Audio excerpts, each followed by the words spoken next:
Returning to work after having a baby can be a pretty daunting prospect. Now, some recruiters are advising mums to lie about their maternity leave and say they were travelling or studying instead. And that is our daily dilemma today. Return to work resume, should you mention the kids? Please welcome from kidspot.com.au, Kate Southam. G'day, Kate. Good morning. Isn't it illegal for potential employers to even ask you about your kids and your family? Oh, this is a tricky one, Sarah. And it's not so much that it's illegal to ask, it's illegal to discriminate against you based on that answer. Now, with the resume, it's not that you're trying to make a big show, I have kids, but in that work history, there's going to be a gap if you don't explain something. And when you're up against a lot of other people and they're looking at these resumes really quickly, or worse, a piece of software is looking at that resume, absolutely, then you've got this gap. They're not going to ring you up and say, oh, Joe, well, not Joe, Jess, you've got a gap. Why? They're just going to go on to the next person. So what's your advice then to get your resume to stand out and to get you an interview if you do want to get back into the workforce? It's really important whenever whoever is doing a resume, it's a competition for relevant skills. That's all it is. So you really play up all the qualifications, experience and everything you have that is relevant.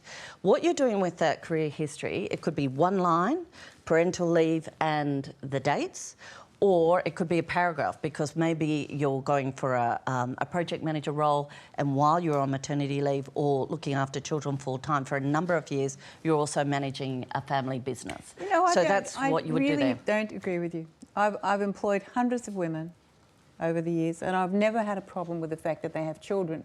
What I would have a problem with is if you came to me for a job and you left the kids off it and out of the CV and then in that way that children so often do, there is an emergency. The child is sick, the nanny doesn't turn up, the school closes down because there's an outbreak of chickenpox or something.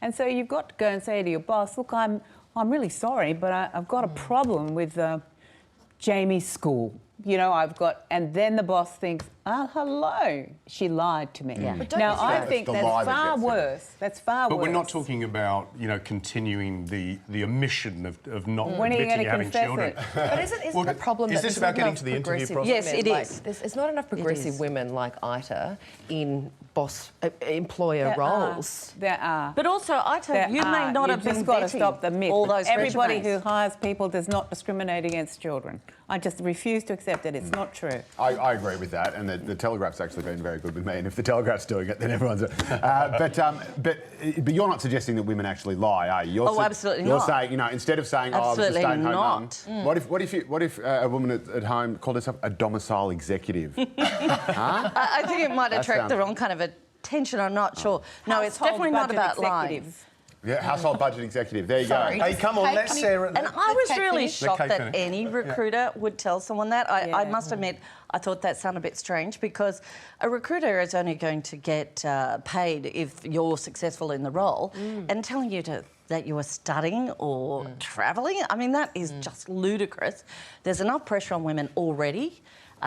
For their confidence getting back to work. Lying is just out of the question. Why should they be ashamed anyway? That they're raising the next generation of Australians that are going to do all the jobs we need them to do. Excellent point. The next generation of taxpayers. Kate Southam, thank you very much for joining us. You can join the discussion at kidspot.com.au.